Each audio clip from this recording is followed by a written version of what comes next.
You wake up when your body is ready. No alarm, no schedule, no place you need to be. You sit up, stretch, and ask yourself one question. What should I do today? For 99% of human history, this wasn't a hypothetical. This was every single morning for roughly 300,000 years. And the answer to that question looked nothing like the life you're living right now. Modern humans spend about 90,000 hours of their lives working. That's roughly 1/3 of your waking existence dedicated to a job. But for the overwhelming majority of human history, jobs didn't exist. There was no employment, no wages, no boss, no career ladder to climb. So what did people actually do all day? Let's start with what we know for certain. In 1963, archaeologist Richard Lee conducted a study that would change how we understand prehistoric life. He tracked the daily activities of the Dobeju Hwansi people in Botswana, one of the few remaining groups still living in a way that resembles pre-agricultural human life. He found that adults spent about 2.5 days per week acquiring food. That's roughly 17 hours. The rest of the time, they did whatever they wanted. And here's the important part. This pattern shows up everywhere anthropologists look. The Hadza in Tanzania, the ache in Paraguay, the Martu in Australia. Completely different environments, different continents. Same result. About 15 to 20 hours per week spent on survival activities. For context,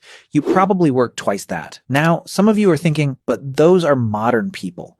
How do we know ancient humans lived the same way? Fair question. And the answer comes from bones. When archaeologists compare skeletons of ancient humans to early agricultural populations, the difference is dramatic. Farmers were shorter. Their bones show signs of nutritional deficiency. Their teeth were riddled with cavities from grain-heavy diets. They had arthritis in their spines from repetitive labor, and they died younger. Ancient human skeletons, taller, stronger, healthier teeth, less joint damage. Their bones tell a clear story. They were doing less repetitive physical labor, not more. But the most fascinating evidence comes from something archaeologists found that shouldn't exist if survival was a constant struggle: art. In 1994, explorers discovered Chauvet Cave in southern France. Inside were paintings created roughly 30,000 years ago. Horses, lions, rhinoceroses, rendered with perspective, shading, and movement. These weren't crude stick figures. This was sophisticated art that required skill, planning, and most importantly, time. Someone spent hours, maybe days, deep inside a cave by firelight, painting animals on a wall. Not for survival, not for food, for beauty, for meaning, for something to do. In Blombos Cave in South Africa, archaeologists found 100,000-year-old perforated shell beads, tiny holes drilled through seashells, clearly meant to be strung together as jewelry. The nearest coastline was 20 kilometers away. Someone walked 40 kilometers round trip just to collect shells, then spent hours carefully drilling holes with stone tools, just to look good. In 2008, researchers found a 40,000-year-old flute carved from a vulture bone in Germany. 5 finger holes,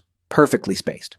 Whoever made this understood music. They understood pitch, and they spent significant time crafting it. Not for hunting, not for defense, for music. These aren't isolated finds. Across Europe, Africa, and Asia, archaeological sites from 100,000 years ago onward are filled with evidence of decorative objects. Carefully crafted tools far more elaborate than necessary for survival, and items that required hours of focused work with no immediate practical benefit. This is what people did when they weren't securing food. They created. They decorated. They made things beautiful. So let's reconstruct a day. You wake up around dawn. The fire from last night is still smoldering. Someone adds wood. You eat leftover meat or fish from yesterday. Maybe some nuts or berries collected the day before. Breakfast is social. People talk. They plan loosely for the day. Not because they have to, because that's what humans do. Around mid-morning, a small group might leave to hunt or gather.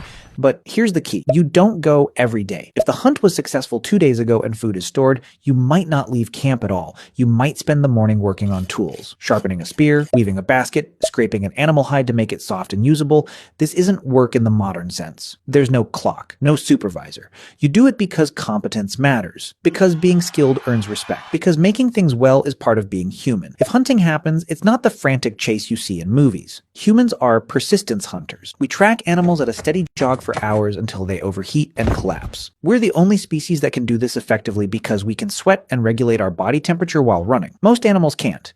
So we outlast them. The hunt might take 3 to 6 hours including travel. Then the animal is carried back and butchered. Everyone eats. And by early afternoon, the productive part of the day is essentially over. What happens next is what modern people find hardest to understand. Nothing and everything. People rest. They sit in the shade and talk. They play with children. They groom each other, picking through hair, reinforcing bonds. They make jewelry from shells or beads or animal teeth. They carve designs into bones or stones. They nap. Anthropologist James Sussman documented that among the Juhwansi, adults spend roughly 6 hours per day in what he called social time. Not working, not sleeping, just being with other people, talking, laughing, telling jokes, because in a world without money or police or written contracts, your survival depends entirely on your relationships. If people don't like you, they don't have to share food when you're hungry. So you invest enormous amounts of time in those bonds, not because it's productive, because it's how humans stay human. Then the sun sets, and this is when something remarkable happens. In 2014, anthropologist Polly Wiesner analyzed hundreds of hours of conversation recordings from the Zhu Huanzi. During the day, conversations were practical: who saw animal tracks where, which plants were ready for harvest, complaints about someone not sharing fairly. But at night, around the fire, 81% of conversations shifted to stories. Myths about how the world began, tales of ancestors who did impossible things, jokes that made everyone laugh, adventures from far away. Wiesner argued that this is where human culture was actually born. Gods, spirits, the past, the future. Things you can only think about when your stomach is full and you're safe. And people didn't go to sleep and stay asleep the way you do now. Historical records from medieval Europe and sleep studies from the 1990s confirmed that before artificial light, humans slept in two phases. First sleep for about 4 hours, then a wakeful period of 1 to 2 hours in complete darkness, then second sleep for another 4 hours. So here's what a full day looked like. About 4 to 6 hours securing food or making tools. About 6 hours in social interaction, storytelling, grooming, playing. About 8 hours sleeping in 2 separate phases, and the rest resting, sitting, watching clouds, doing nothing in particular. Existing without needing to justify your existence through productivity. Then, about 10,000 years ago, something changed. Humans in the Fertile Crescent began planting seeds and domesticating animals. Agriculture. And agriculture is a trap. Once you start farming, you can feed more people. More people means you need more food. More food means more farming. Within a few generations, populations exploded and there was no going back. Because now there were too many mouths to survive by hunting and gathering. You were locked in. And farming required far more labor.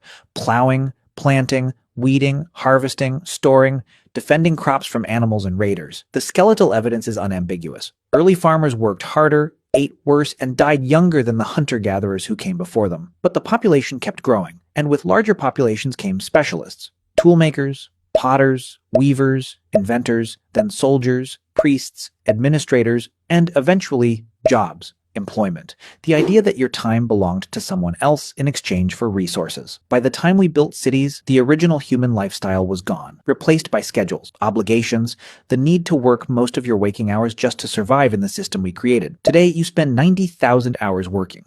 Your ancestors spent way less. You sleep in one block and call waking up at 2 a.m. insomnia. They slept in 2 phases and used the middle hours for reflection. You spend your life chasing an illusion of greatness, achievements, wealth, and success by standards society invented. They woke up every morning already free, already enough, and at peace with nothing to prove to anyone. They didn't need to become successful. They were already living the life you're working your entire existence to retire into. You make art if you can find time after your job. They made art because they had time, and that's what humans do.